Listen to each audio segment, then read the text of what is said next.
네. 오늘 저를 한번 따라해 보실까요? 신년 첫 주일에 우리에게 주시고 또 올 한 해 우리 교회 또 성도님들에게 주신 참 귀한 비전입니다. 저를 따라해 보십니다. 하나님 사랑, 이웃 사랑, Love God, Love Others. 네, 하나님 사랑, 이웃 사랑이라는 말씀의 제목으로 하나님 말씀 전하겠습니다. 딱 14개월 전입니다.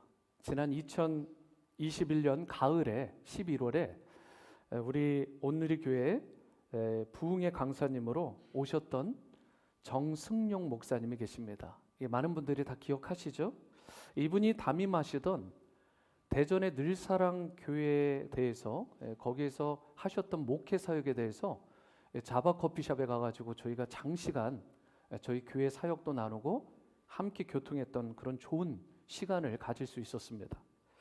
그 교회의 비전 선언문이 유독 저에게 마음을 사로잡았는데 비전 선언문이 이 내용이었습니다.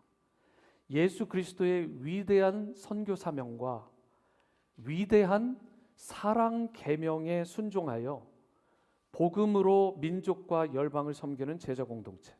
여기에서 위대한 사랑 계명이라는 말이 나오잖아요.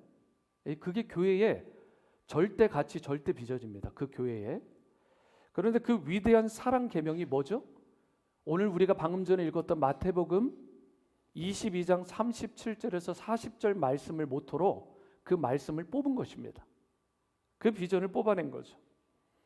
결국 선교라는 사명과 사랑이라는 사명의 이 두 날개로 비상하고 부흥하고자 하는 비전으로 그렇게 세워지고 그렇게 달려갔던 교회. 참 건강한 비전의 교회죠.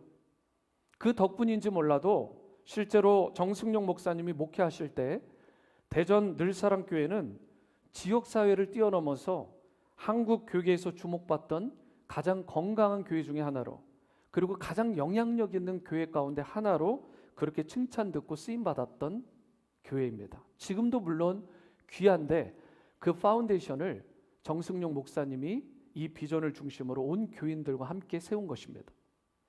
오늘 본문의 배경은요, 바리새인 중에 한 율법사가 예수님을 테스트하려고, 시험하려고 자기들도 사실은 풀기 어려운 난제였는데 그 난제를 가지고 이렇게 나온 거예요. 그 질문이 뭐냐면 마태복음 22장 36절입니다. 선생님, 율법 중에서 어느 계명이 가장 큰 계명입니까? 그때 예수님께서 37절, 39절처럼 대답을 하셨는데요. 이 말씀은 다시 한번 한 목소리로 우리 읽겠습니다. 시작. 예수께서 이르시되 내 마음을 다하고 목숨을 다하고 뜻을 다하여 주 너의 하나님을 사랑하라 하셨으니 이것이 크고 첫째 되는 계명이요 둘째도 그와 같으니 내 이웃을 내 자신같이 사랑하라 하셨으니. 이 예수님께서 구약의 신명기 6장 5절 말씀하고 또 레위기의 19장 18절 말씀 두 개를 인용하셔서 그걸 컴바인 하셔서 만든 말씀, 두 개의 계명처럼 보이지만 사실은 하나인 이 계명, 이것이 바로 오늘 우리가 읽은 본문입니다. 먼저는 신명기 6장 4절에서 5절이 뭐죠? 그 유명한 쉐마 이스라엘, 이스라엘아 들으라, 우리 하나님 여호와는 오직 하나인 여호와시니 너는 마음을 다하고 성품을 다하고 힘을 다하여 내 하나님 여호와를 사랑하라. 대충대충 설렁설렁 사랑하는 게 아닙니다. 올 한 해 2023년에 저와 여러분들이 하나님을 사랑하되 마음을 다하고 성품을 다하고 힘을 다하여 우리 하나님을 사랑하는 한 해가 될 수 있게 되기를 축복합니다. 그리고 두 번째로 레위기 19장 18절 말씀인데요.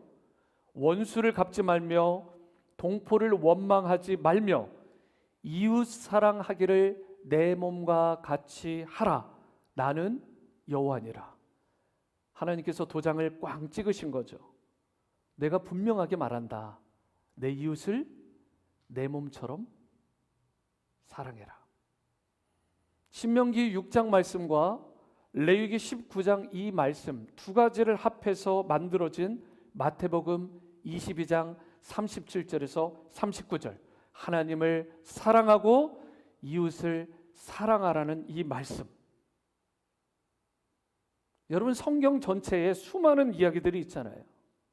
수많은 좋은 격언들이 있고 많은 말씀들이 있는데요, 솔직히 딱 한 가지를 뽑으라면 여러분 어떤 말씀을 뽑으시겠어요? 저는 딱 한 가지를 뽑으라면 오늘 이 말씀이라고 생각합니다. 성경에서 가장 핵심이 되는 말씀, 하나님 사랑, 이웃 사랑. 여러분, 하나님 사랑과 이웃 사랑은 따로 떨어진 별개의 계명이 아닙니다. 하나님을 사랑하면 자연스럽게 이웃을 사랑하게 되어 있어요. 이 두 가지는 하나입니다. 같이 가는 거예요. 당시의 바리새인들은 율법을 철저하게 지키려 한 자들이죠. 그런데 그들의 심령 속에 결정적인 문제가 있었어요. 그게 무엇이죠? 그들 안에 사랑이 없었다라는 거예요. 여러분, 예수님은 그러한 바리새인들의 위선적이고 종교적인 굳어버린 그 딱딱한 마음을 향해서 통렬하게 잘못을, 그 신앙을 지적하시면서 이렇게 말씀하신 거예요. 내 마음과 목숨과 뜻을 다해서 하나님을 사랑하고 또한 그와 같이 내 이웃을 사랑해라. 왜요? 그들 안에 사랑이 없으니까.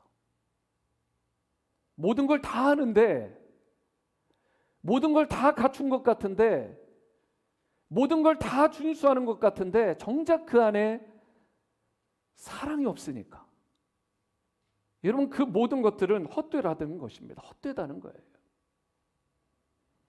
그리고 나서 40절과 같이 예수님께서 정리하시는 이 말씀 한마디, 이 두 계명이 온 율법과 선지자의 강령이니라. 모든 말씀 가운데 이 말씀이 가장 중요하다라는 이유, 여러분 아시겠죠? 제가 그렇게 말한 게 아닙니다. 우리 예수님께서 이 두 계명이야말로, 하나님 사랑, 이웃 사랑이라는 이 계명이야말로 온 율법과 선지자의 강령, 가장 위대한 계명이라고 여러분과 저에게 오늘도 가르쳐주고 계시는 것입니다. 당시의 유대 랍비들은 하나님의 율법을요, 하지 말라라는 계명하고 하라라는 계명하고 두 가지로 크게 분류를 했어요. 이건 참 잘한 일이죠. 계명이 너무 많으니까 한번 해본 거예요. 그런데 하지 마라라는 계명이 다 정리를 해보니까 365개가 나온 거예요. 이게 우연일지 모르지만 1년이 며칠이죠? 365일. 그런데 do not, 하지 말라라는 계명이 365개. 그런데 반면에 하라, 이것을 지켜라 라는 계명은 2의 배수, 2, 4, 8, 248개. 그래서 365와 248을 더해보니까 613개의 계명까지는 이들이 정리를 한 거예요. 이것도 참 큰 일을 한 거죠. 그런데 바리새인들의 문제는, 우리는, 자기네들은 이 계명을 다 지키는 자들이라는 거예요. 완벽하게 이걸 준수하고 있다라고 자기네들이 자부하며 살았던 거예요. 그러면서 하는 이야기가, 그럼에도 불구하고 이들의 고민거리가 뭐였냐면 613가지까지는 뽑았는데 그 중에서도 가장 위대한 계명이 무엇인지는 모르겠다는 거예요. 그래서 솔직히 어떤 계명이 정말 중요한지 모르는 상태에서 한 율법사가 가장 큰 계명이 무엇입니까? 약간 비아냥거리듯, 당신 알 수 없잖아요, 당신도 이 계명은 모르잖아요 라고 하는 약간 비아냥거리는 그 조소가 섞인 마음으로 예수님에게 이 엄청난 테스트를 들고 온 거예요. 그랬더니 613가지나 되는 이 계명을 예수님께서 한마디로, 한 줄로 그냥 정리해 버리신 거예요. 하나님 사랑, 이웃 사랑, 끝. 여러분, 10계명도, 10 커맨드먼트도 결국은 정리하면 뭐예요? 하나님 사랑, 이웃 사랑입니다. 여러분, 모든 선지자의 강령, 율법의 모든 이 모든 것을 다 쥐어짜면 한마디로 나오는 엑기스가 뭐냐? 그것은 하나님 사랑, 이웃 사랑이더라는 것입니다. 여러분, 이와 같이 하나님 사랑, 이웃 사랑은 가장 위대한 계명입니다. 이것을 놓치고 여러분 다른 것을 하는 것은 별 의미가 없어요. 하지만 이것을 하게 되면 다른 것들도 질서를 잡아가기 시작합니다. 올 한 해 바라기는 여러분과 저, 우리 모든 자녀들이 Love God, Love Others, 하나님을 사랑하고 이웃을 사랑하는, 그래서 하나님께서 원하시고 기뻐하시는 바를 이루는 복된 2023년 될 수 있게 되기를 축복합니다. 여러분, 이처럼 하나님 사랑, 이웃 사랑이 가장 위대한 사명인데 이 계명을 실천할 때 하나님이 기뻐하시고 영광 받으시는데요. 그렇다면 하나님 사랑, 이웃 사랑이라는 이 위대한 계명을 실제적으로 어떻게 우리가 구체적으로 행하며 실천하며 살아갈 수 있을까? 어떻게 할 때 하나님 사랑, 이웃 사랑을 이룰 수가 있을까? 이 부분을 오늘 본문 말씀을 통해 함께 조명해 보기를 원합니다. 첫 번째, 하나님 사랑, 이웃 사랑을 실천하려면 예배의 생명을 걸어야 됩니다. 누가복음 11장에 보면 바리새인들은 11조 생활을 철저하게 했어요. 아주 작은 것 하나까지도 계산을 철저하게 해서 11조를 완벽하게 했습니다. 여러분, 11조를 하지 말라는 말이 아닙니다. 이것도 하고 저것도 하라고 했어요. 그 11조는 기본이에요. 그리고 이 바리새인들은 안식일도 철저히 지켰습니다. 우리가 1년이 52주잖아요. 그런데 그 52주의 주일 예배를 온사이트, 현장 예배로 단 한 번도 빠지지 않고 철저하게 지켰다는 거예요. 이건 기본이고요. 일주일에 이틀씩 금식을 했습니다. 여러분, 이건 저도 잘 못하겠어요. 이거 쉽지 않잖아요. 그러니까 이것만 보면 정말 바리새인들은 특별해 보이지 않으세요? 경건한 신앙인으로 보이지 않으세요? 이게 완벽하잖아요. 인간의 몸으로 할 수 있는 모든 것을 다 지키던 자들입니다. 그리고 스스로 자부할 때 613가지의 계명을 자기네들은 잘 지킨다고 할 정도로 그렇게 대단한 인물들이에요. 그런데 그런 바리새인들에 대해서 예수님께서 뭐라고 지적을 하셨죠? 누가복음 11장 42절이요. 화 있을진저 너희 바리새인들이요. 벌써 여기부터 뭔가 기운이 이상하죠? 너희가 박하와 운양과 모든 채소의 11조는 드리되 공의와 하나님께 대한 사랑은 버리는도다. 그러나 이것도 행하고 저것도 버리지 말아야 할 것이다. 여러분, 가장 위대한 계명이고 첫 번째가 되는 계명인 하나님 사랑을 바리새인들이 버렸답니다. 11조도 하고 안식일도 준수하고 금식도 하고 613가지의 계명을 다 준수한 것 같은데 치명적인 결함이 있는 거예요. 하나님을 향한 사랑을 그들이 버렸답니다. 사랑이 없이 11조하고 사랑이 없이 주일 예배에 오고 주님을 향한 사랑이 없이 금식하고 봉사하고 헌신한 거예요. 사랑이 없이. 우리도 신앙생활을 하면서 이 부분을 잘 점검해야 됩니다. 하나님 사랑을 내가 온전히 실천하며 살아가고 있는지. 여러분, 누군가 평생 교회 다닌다고 하지만 하나님을 사랑하는 마음 없이도 얼마든지 교회만 다닐 수 있습니다. 죽는 그 순간까지 하나님을 사랑하지 않는데 교회만 다니는 사람이 있습니다. 11조 헌금을 철저히 드리고 주일 예배를 드리는데 놀랍게도 하나님 사랑하지 않아요. 세상을 더 사랑하고, 아니, 본질적으로는 자기를 더 사랑하는 거죠. 하나님을 사랑하는 마음 없이 바리새인들처럼 종교 행위하며 그렇게 살아갈 수 있는 것이요. 그런데 여러분 이것이 어떻다고요? 치명적인 결함이라는 것입니다. 우리는 예배 드릴 때 하나님을 진정으로 사랑하는 마음으로 예배 드려야 됩니다. 하나님은 미지근하게 적당히 그분을 사랑하는 거 원치 않으십니다. 오늘 본문에 뭐라고 말씀하고 있죠? 마음과 목숨과 뜻을 다해 하나님을 사랑하는 것. 그것을 하나님께서 기뻐하시고 그러한 마음으로 드리는 예배, 즉 생명을 건, 목숨을 건 예배를 하나님이 기뻐하신다라고 말씀합니다.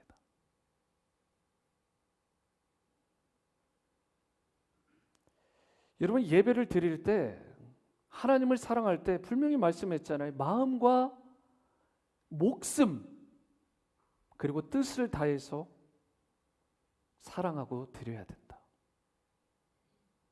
저는 오늘 2023년 첫 신년 주일 예배부터 이렇게 생명을 건 예배가 여러분과 저에게, 우리 자녀들에게, 우리 교회에 회복되는 역사가 있게 되기를 주님의 이름으로 축원합니다. 예배의 생명을 건, 목숨을 건 교회와 성도, 자녀들, 세상에 감당하지 못하고요, 하나님이 주목하시고 그 인생을 너무나 기뻐 받으시는 거예요. 그리고 그 예배가 향기나는 예배가 되는 것입니다. 크리스천의 삶에서 예배만큼 중요한 게 있을까요? 하나님을 사랑하는 마음으로 드리는 이 예배만큼 소중한 게 또 있겠습니까? 이 예배가 하나님께서 우리를 창조하신 목적 아니에요? 선교를 하는 이유가 무엇입니까? Let the nation be glad. 모든 열방이 구원받고 주님 앞에 돌아와서 궁극적으로 하는 게 뭐예요? 예배입니다. 우리가 전도하고 선교하고 봉사하고 섬기는 모든 행위도 결국은 하나님께 영광 돌리는 예배를 위해서 그들이 주께 돌아오길 바라는 거 아니겠어요? 우리가 이 땅에서 모든 것을 마무리하지만 하늘나라에 가서도 우리가 영원히 지속되는 게 뭐냐면 worship, 예배입니다. 예배는 네버엔딩이에요. 계속되는 것입니다. 그런데 그 예배가 무너지면 어떻게 될까요? 그 예배가 깨어지면 어떻게 될까요? 크리스천 라이프, 크리스천의 삶이 무너져 버리는 거예요. 내 삶이 중심을 잃고 쓰러져 버리는 것입니다. 그래서 코로나 팬데믹이 한창 기승을 부릴 때도 세계 곳곳에서 예배는 생명이다, 예배는 우리가 결코 타협할 수 없는 최고의 가치다, 이렇게 외치면서 생명 걸고 목숨 걸고 끝까지 현장 예배를 고수하려고 하는 분들이 그렇게 많았던 것입니다. 예배의 소중함을 아니까. 일제시대 신사참배, 거기에 대한 위협이 있으면서도 6.25 전쟁의 그 공산당의 압제에서도 여러분 끝까지 지켰던 것이 주일 성수입니다. 여러분 여행 가실 때, 학회 가실 때, 죄송합니다, 제가 이렇게 그냥 직설적으로 표현할게요. 툭하면 예배 빠지지 마시기 바랍니다. 특별히 주일 예배, The Lord's Day입니다. 주님의 날이에요. 주일 성수는 여러분 타협이 안 되는 것입니다. 여러분이 어디를 가든 그 현장에 있는 교회를 찾아가서 예배 드리셔야 돼요. 제가 해보니까 못 드릴 곳이 없더라고요. 혼자라도 예배 드릴 수 있어요. 정말 안 되면. 뭐 이슬람 그런 데 출장 가시거나 여러분들이 도저히 예배당을 찾을 수 없으면 거의 어쩔 수 없죠. 하지만 미국 내에 출장할 때는요, 어느 교회든 갈 수 있습니다. 여러분 중요한 건 우리의 마음의 중심이죠. 마음과 목숨과 뜻을 다해 예배드리는 예배자의 하트. 여러분 이게 있으면 예배를 드리는 거예요. 이 자연스러운 것입니다. 우리 교회도 이 예배에 대한 가치를 알았기 때문에 지난 2020년 3월 달이었죠. 아이오와에 이미 확진자가 지역에 발생했을 때 이 주 정부에서, 스테이트에서 예배를 드리지 마라. 현장 예배를 모여서 드릴 수 없다. 최소 인원만. 그래서 저와 그리고 미디어 팀도 1명, 반주자 1명 해가지고 라이브 스트리밍을 3개월 동안 했어요. 어쩔 수 없으니까. 주 법이니까. 그런데 바로 6월 달에 법이 풀리면서 우리가 현장 예배를 재개했습니다. 왜 그랬을까요? 예배는 생명이니까. 예배는 타협할 수 없는 최고의 가치니까. 하나님 사랑하면 예배 드리게 되어 있어요. 여러분, 하나님을 사랑하면 드리는 게 예배입니다. 사랑은 여러분 정말 강력하잖아요. 사랑만큼 강한 게 있을까요? 사랑하면 사랑하는 일을 위해서 목숨을 내어 던질 수 있습니다. 예를 들어 부모님이 자녀를 사랑하면 어떻게 되죠?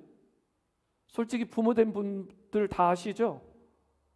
자기의 생명을 내어줘도, 아낌없이 다 내어줘도 여러분 후회함이 없는 게 부모의 자녀를 향한 사랑 아닙니까? 인간의 사랑도 이러해요. 다 주었는데, 다 희생했는데도 나중에는 늘 자식에게 미안한 거예요. 더 못 줘서, 더 그들에게 퍼주지 못해서 아쉬워하는 게 부모의 사랑이잖아요. 사랑은 이와 같이 분석하고 계산하는 게 아닙니다. 자녀들에게 야, 나중에 네가 나한테 이렇게 이것을 갚겠지? 페이백 하겠지? 뭐 이러면서 계산하고 그렇게 분석하는 거, 그래서 하는 게 사랑이 아니잖아요. 사랑은 푹 빠지는 거예요. 빠지는 거. 하나님과 사랑에 빠지는 거죠. 그게 신자의 신앙인 것입니다. 하나님과 사랑에 빠지면 어떻게 돼요? 예배가 달라져요. 더 이상 외식하며 형식적으로 예배드리지 않습니다. 묵기창기, 설창기, 식순에 따라서 예배드렸다 하고 대충 넘어가지 않습니다. 마음을 다하고 목숨을 다하고 뜻을 다해서 사랑하는 마음으로 하나님을 예배하는 것, 이것이 신앙의 본질이고요. 우리 주님께서 여러분과 저에게 먼저 보여주신 사랑의 모습이기도 합니다. 마가복음 14장에 마리아라는 여인이 나오죠. 그녀는 매우 값진 향유, 곧 순전한 나도 한 옥합을 깨뜨려서 예수님의 머리에 붓습니다. 그런데 이게 얼마나 큰 가치인 줄 아십니까? 일반 노동자의 300일치에 해당하는 엄청난 가치가 있었던 향유입니다.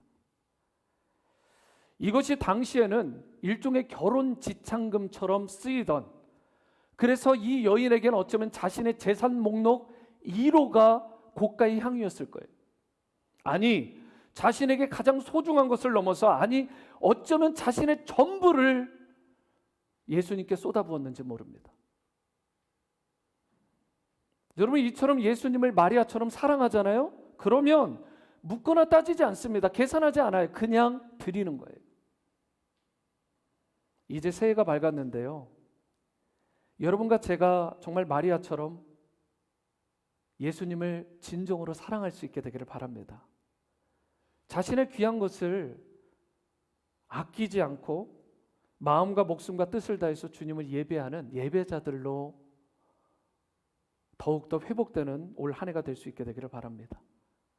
여러분, 이런 명언이 있죠. 하나님을 예배하지 않으면 세상이 무언가를 예배하게 되어 있습니다.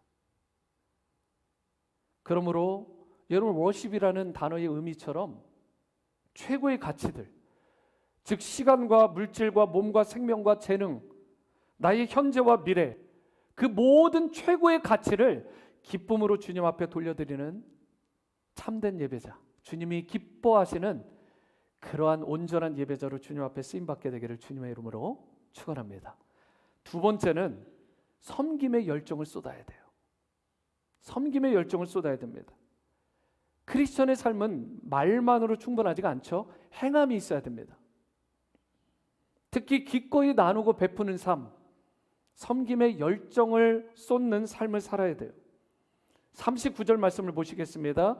둘째도 그와 같으니 내 이웃을 내 자신같이 사랑하라. 두 번째도 똑같다. 무슨 말이에요? 첫 번째 계명과 똑같다라고 예수님이 친히 말씀하셨습니다. 그런데 왜 예수님께서 이와 같이 말씀하신 거예요? 하나님을 사랑하는 것과 이웃을 사랑하는 것이 동일하다는 의미입니다. 다시 말씀드리지만 이 두 개는 불가분의 관계예요. 갈라놓을 수 없어요.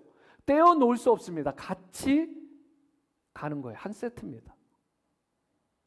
마태복음 18장 5절에 또 누구든지 내 이름으로 이런 어린아이 하나를 영접하면 곧 나를 영접함이니라고 말을 합니다. 어린아이라고 해서 무시하거나 사랑하지 않거나 영접하지 않는 것은 예수님을 무시하고 사랑하지 않고 영접하지 않은 것과 똑같다라는 것입니다. 구약 성경을 보면 하나님의 righteousness, 공의에 대한 말이 나와요. 하나님은 공의로우시다. 그리고 하나님이 이렇게 이런 일들을 공의롭게 여기신다. 그 공의가 무엇이라고 정의가 되어 있냐면 학대받는 자, 고아와 가부, 그리고 가난한 자를 섬기는 것이 곧 공의다 라고 말씀하셨어요. 그래서 우리가 의의 열매를 맺는다라는 건 곧 무슨 말이냐면 내가 섬김의 열매를 맺는다라는 의미입니다. 요한일서 4장 20절 21절에는 이렇게 말씀합니다. 누구든지 하나님을 사랑하노라 하고 그 형제를 미워하면 이는 거짓말하는 자니 보는 바 그 형제를 사랑하지 아니하는 자는 보지 못하는 바 하나님을 사랑할 수 없느니라. 우리가 이 계명을 주께 받았나니 하나님을 사랑하는 자는 또한 그 형제 자매를 사랑하느니라. 하나님을 사랑한다면 형제 자매를 사랑해야 된다라고 말씀합니다. 그런데 어떻게 그 사랑을 증명할 수 있다고요? 말로만이 아니라고 말씀드렸죠. 어떻게요? 마태복음 25장 35절에서 36절. 내가 줄일 때에 너희가 먹을 것을 주었고 목마를 때에 마시게 하였고 나그네 되었을 때에 영접하였고 헐벗었을 때에 옷을 입혔고 병들었을 때에 돌보았고 옥에 갇혔을 때에 와서 보았다라고 말씀하셨어요. 너희가 그렇게 했다. 의인들에 대해서 주님이 칭찬하시는 말씀. 그런데 그 의인들이 오히려 의아해해요. 원래 의인들의 특징 아닙니까? 내가 한 거 생색내지 않아요. 사실은 내가 이렇게 실제로 했는데도 불구하고 제가 언제 주님을 그렇게 귀하게 섬겼나요? 자기 자신을 겸손하게 내려놓죠. 언제 우리가 주님을 섬긴 것입니까? 언제 주님 목마르셨을 때 우리가 마시게 했고 나그네 되셨을 때 영접했고 헐벗으신 것을 보고 우리가 옷을 입혀드렸죠? 예수님께 물었습니다. 주님이 이렇게 대답하십니다. 마태복음 25장 40절인데요. 이 말씀은 같이 읽습니다. 시작. 내가 진실로 너희에게 이르노니 너희가 여기 내 형제 중에 지극히 작은 자 하나에게 한 것이 곧 내게 한 것이니라. 그러므로 우리가 이 말씀을 기억하고요. 2023년 새해에는 오늘부터 우리가 마음으로 각오하시죠. 가난한 자들, 약한 자들, 잃어버린 자들, 소외된 리를 원들을 우리가 이전에도 섬겼지만 올해는 더 충만하게 그들을 사랑하고 나누고 베풀고 섬기는 삶을 실천하며 살아갈 수 있게 되기를 바랍니다. 그게 하나님 사랑, 이웃 사랑을 보여주는 실제적인 실천인 것입니다. 여러분과 제가 이제 아낌없이 나누고 베푸는 삶을 살게 되면 주님이 기뻐하세요. 그리고 주님이 영광 받으십니다. 그동안 혹시라도 우리가 자신의 삶에 너무 급급해서 지난 한 해를 돌아볼 때, 나의 삶을 돌아볼 때 너무 내 것을 하느라 급급해서 가난한 사람들, 리를 원들의 아픔을 이해하지 못했다면 올 새해에 정말 놀라운 터닝 포인트가 일어나서 우리 마음의 눈을 그들에게 돌리고 베풀고 나누는 삶, 섬김에 그야말로 열정을 쏟는 그런 신실한 크리스천들 될 수 있게 되기를 축원합니다. 세 번째이자 마지막으로 하나님 사랑, 이웃 사랑을 실천하려면 전도 선교의 사명을 다해야 합니다. 전도 선교의 사명을 다해야 된다는 건 복음 전파의 사명을 다해야 된다는 말이죠. 마음을 다하고 목숨을 다하고 뜻을 다하여 하나님을 사랑하는 사람은 주님을 그리고 주님의 복음을 위해서 모든 것을 바치게 되어 있다는 것입니다. 주님은 이런 복음 전파의 사명을 감당하는 자를 100배가 넘는 축복을 누리게 하신다라고 말씀해요. 마가복음 10장 29절 30절 보실까요? 예수께서 이르시되 내가 진실로 너에게 이르노니 나와 복음을 위하여 집이나 형제나 자매나 어머니나 아버지나 자식이나 전토를 벌인 자는 현세에 있어 집과 형제와 자매와 어머니와 자식과 전토를 100배나 받되 박해를 겸하여 받고 내세의 영생을 받지 못할 자가 없다라고 말씀합니다.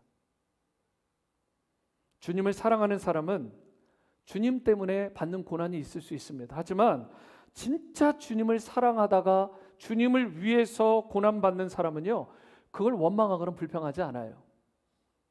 영광으로 생각합니다. 그리고 그런 복음 전도자를 하나님께서 사랑하신답니다.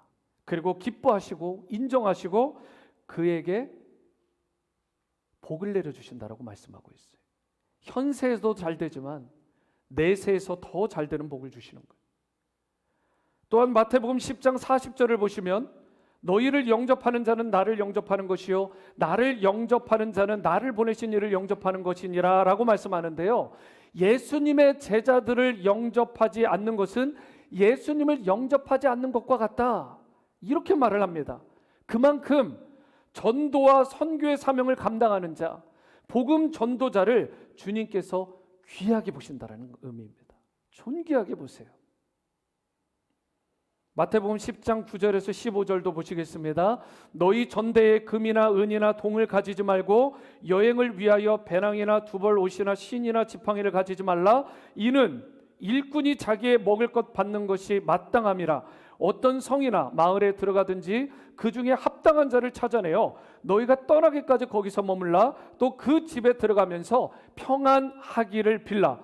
그 집이 이에 합당하면 너희 빈 평안이 거기 임할 것이요 만일 합당하지 아니하면 그 평안이 너희에게 돌아올 것이니라. 누구든지 너희를 영접하지도 아니하고 너희 말을 듣지도 아니하거든 그 집이나 성에서 나가 너희 발에 먼지를 떨어버리라. 내가 진실로 너희에게 이르노니 심판날이 소돔과 고모라 땅이 그 성보다 견디기 쉬우리라. 저는 이번 2023년에 우리 온누리 침례교회가 특별히 복음을 전하는 분들, 선교사님과 같은 분들을 더욱 존귀하게 여기고 잘 영접하고 대접하는 그런 우리 온누리 공동체가 될 수 있게 되기를 바랍니다. 우리 교회가 후원하는 후원 선교사님들과 선교 단체들 외에도 주님께서 세우신 이 땅에 전 세계 수많은 교회들이 있어요. 그리고 거기에서 사역하시는 사역자분들, 선교사님들 계십니다. 그분들을 잘 섬기고 중보로 후원하는 그런 공동체가 될 수 있게 되기를 바랍니다. 김유복 목사님의 광야를 걷고 있는 그대에게라는 책에 실린 스토리를 나눔으로 오늘의 말씀을 맺고자 하는데요, 브루더 호프라는 공동체가 있습니다. 독일에서 1920년대에 세워진 공동체입니다. 독일어니까 이것을 한국말로 번역을 해보면 형제들의 처소, 이런 의미를 가지고 있어요. 크리스천 공동체인데요, 거기에서 일어난 일에 대한 스토리입니다. 한 형제에 대한 스토리입니다. 이 브루더 호프 공동체는 가구를 만들어서 온 세계에 수출을 하는데 너무 퀄리티가 좋으니까 전 세계에 많이 이렇게 주문이 들어온다고 그래요. 거기에 있던 한 젊은 형제가 특히 인상적이었다고 하는데, 왜 인상적이었냐면 그 곳에서도 일하던 모두가 잠시 쉬는 틈이 있을 거 아닙니까? 그런데 그 쉬는 시간이 되었는데 점심시간과 일과가 끝난 시간임에도 불구하고 나와서 계속 일을 하는 청년이 있더래요. 이 형제는 왜 남들이 다 쉬는 시간에도 이렇게 나와서 힘들게 일을 합니까? 이렇게 질문을 하니까 그 청년이 이렇게 대답을 했다고 합니다. 전 세계에 브루더 호프 공동체가 있습니다. 그 중에는 경제적으로 잘 사는 공동체도 있지만 가난한 공동체도 있습니다. 제가 열심히 일하면 그만큼 세계의 가난한 공동체 사람들을 도울 수가 있기 때문입니다. 여러분, 이 청년은 지금 무엇을 위해 일하고 있는 거예요? 왜 일하고 있는 것입니까? 일을 위한 일인가요? 봉급을 주니까? 아니잖아요. 이 청년이 일하는 건 누군가를 사랑하기 위해서 일하고 있는 거예요. 여러분, 그리고 이것이 우리 크리스천의 모습이 되어야 되지 않겠습니까? 사랑하기 위해 일하는 크리스천. 예수님도 안식일에 병자의 병을 고치셨잖아요. 그때 유대인들이 막 힐난하고 핍박했습니다. 그때 예수님께서 그들을 향해서 이렇게 선포하셨어요. 내 아버지께서 이제까지 일하시니 나도 일한다.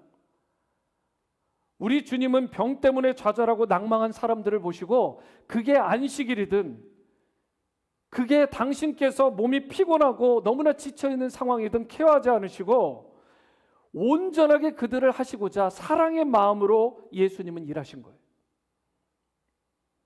고통에 빠진 자에게 안식과 평강을 주기 위해서 사랑으로 일하신 것입니다. 우리 주님은 사랑 때문에 일하셨어요.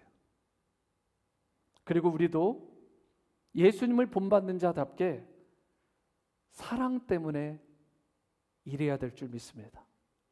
올 한 해 우리에게 맡겨주신 성령께서 주시는 감동이 있을 거예요. 이런 부분에 사역을 하도록, 봉사를 하도록, 섬기도록.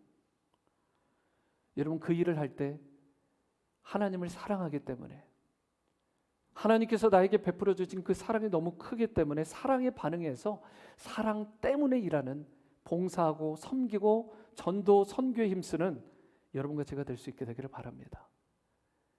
이제 하나님 사랑, 이웃 사랑이라는 사랑 계명에 순종해서 하나님을 향한 예배의 생명을 걸고 이웃을 향한 섬김의 열정을 쏟으며 전도 선교의 사명을 다하는 우리 모두가 될 수 있게 되기를 바랍니다. 마음을 다하고 목숨을 다하고 뜻을 다하여 주 하나님을 사랑하고 우리의 이웃을 내 몸과 같이 사랑하고 아끼고 섬기는 우리 교회가, 그리고 우리 성도님들이, 우리 자녀들이 될 수 있게 되기를 주님의 이름으로 축원합니다.